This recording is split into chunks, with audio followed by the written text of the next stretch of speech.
평온하게만 보이는 수도권의 한 신도시입니다.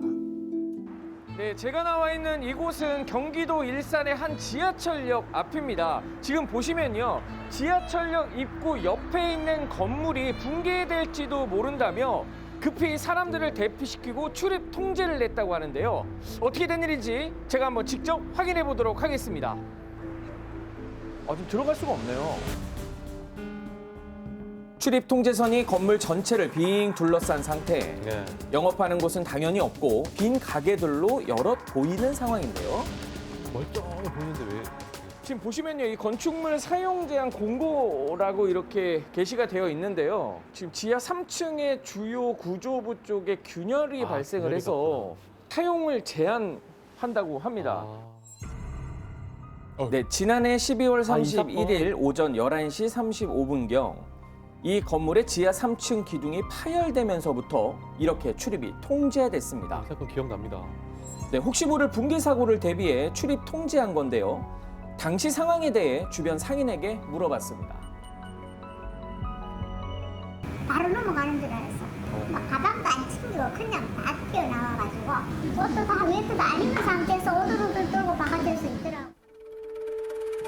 네, 원인 조사를 위해 시작된 출입 통제는 어느새 40여 일로 늘어났고 그로 인해 상인들의 영업 중단 기간도 길어져만 가는데요. 어떡하나요? 네, 상인들은 생계를 위해 이존할 수밖에 없는 상태라고 합니다. 네, 당시 좀 막막하시겠다. 상황을 좀 들을 수 있을까 해가지고. 큰 소리가 나고 대피했죠. 바로 나가라고 그래가지고. 몇 층에서? 나는 4층. 4층도 갔더라고. 붕괴 위험 같은 건 잘 모르고 뭔 일이 있나 보다. 그리고 그냥 대피하라고 그러니까 나온 거죠. 예, 문만 나왔죠. 괜찮아. 그동안 전혀 그게 없었나요? 예, 없었어요. 처음이에요.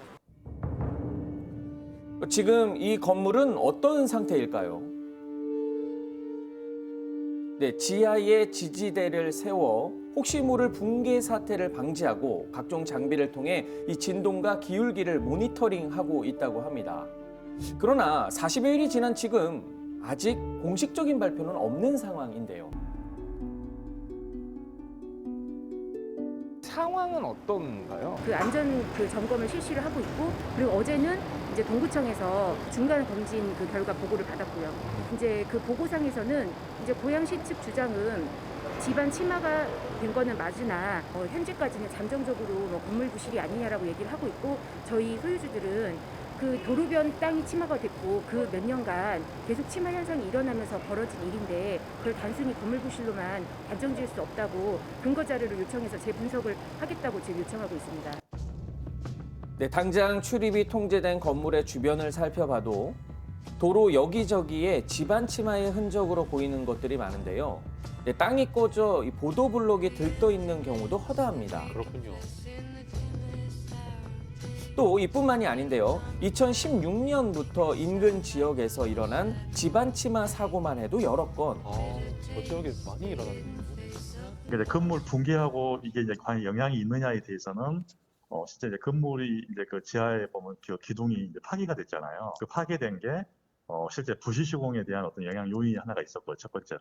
두 번째는 이런 어떤 그 집안 침하에 대한 어떤 문제들, 그리고 어떤 지하수에 의한 영향들, 아마 이것이 같이 결합이 돼서 작용한 걸로 그렇게 이제 보여지거든요. 이제 그 공동 현상인 그 땅꺼짐이 생겼다는 이야기는 물이 일단은 빠져나가야 되거든요. 첫 번째 그 조건을 만족하기 위해서는. 그리고 물이 빠져나가야 되고, 두 번째는 토사도 역시 빠져나와야 되는 겁니다. 그렇다고 보면 그 물이나 토사가 그 건물로 이제 물이나 토사가 흘러나왔을 수도 있고요. 또 하나는 인근에 있는 건물이 있죠. 그 인근에 있는 건물 쪽으로도 물하고 토사가 같이 빠져나가야 그런 땅꺼짐 현상이 생기게 되는 거예요. 붕괴 위험으로 출입이 통제된 건물의 지지대 설치 이후의 영상입니다. 토사가 섞인 지하수의 흔적들을 확인할 수 있었는데요.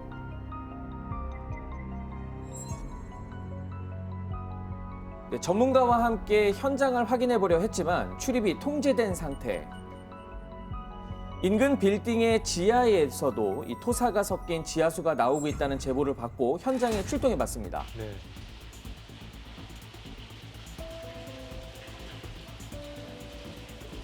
네, 지하가 울리도록 우렁찬 물소리가 들리고 토사의 흔적이 곳곳에 남아 있는데요. 여기도 이런. 불과 한 달여 전에 촬영된 제보 영상 속에서는 지화수와 함께 엄청난 양의 토사를 확인할 수 있었습니다. 들어가서 보지를 못했기 때문에 정확히 말씀은 못 드리겠지만 부실공사도 있고 뭐 구조 설계도 잘못된 게 좀 있을 수 있고 뭐 집안 침하도 조금 생기고 뭐 이게 복합적으로 다 같이 될 가능성이 많다라고 보셔야 됩니다. 지하철 입구 바로 앞에 위치한 데다 버스 중앙차로도 바로 코앞. 주변 상인들이나 이 대중교통을 이용하기 위해 이곳을 지나는 시민들도 많이 불안할 텐데요.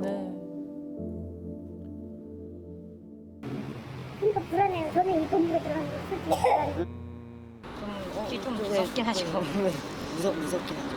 저 건물이 설사 보수가 된다 하더라도 보수가 돼서 다시 몇 개월 후에 재입점을 한다 해도 어느 소비자들이 저 건물에 들어오겠습니까? 차라리 재건축을 해서 그러면 소비자들도 더 안전한 건물을 올 수 있으니까 상권이 더 살아나는 거고. 해당 행정기관을 통해 조사 상황을 알아봤지만 조사 발표를 기다려달라는 답변뿐 이해관계로 인해 언급을 꺼려하는 분위기였습니다. 임대인도 임차인도 금전적 피해뿐만 아니라 정신적 피해까지 입으며 답답한 상황인데요. 피해 보상은 어디서 받아야 할까요? 균열의 원인이 어디에 있느냐. 균열의 원인이 만약에 건물 자체에 대한 어떤 시공사의 하자 때문이라고 하면 구분 소유자들이 지금 책임질 수밖에 없지만, 만약에 도로 밑에 있는 상수관이나 하수관에서 발생한 누수로 인해서 그 주변에 있는 흙들이 유실되면서 집안 침하가 먼저 생겼고 그로 인해서 건물이 붕괴에 이르게 된 것이다라고 하게 되면 도로나 또 상수관, 하수관을 관리하고 있는 행정청에서 책임을 부담할 수밖에 없습니다. 그리고 주변에 있는 인근 그 지하철역 공사로 인해서 만약에 그 공사가 원인이 돼서 집안이 악화돼서 침하가 생겨서 결국 건물까지 이렇게 붕괴가 된 거다라고 한다 그러면 그 경우에는 지금 지하철 공사를 시행한 곳과 또 직접 시공한 그 회사를 상대로 해서 손해배상 책임을 물을 수밖에 없습니다. 정확한 조사를 통한 사후 조치로 시민들이 안심할 날을 기대해 봅니다.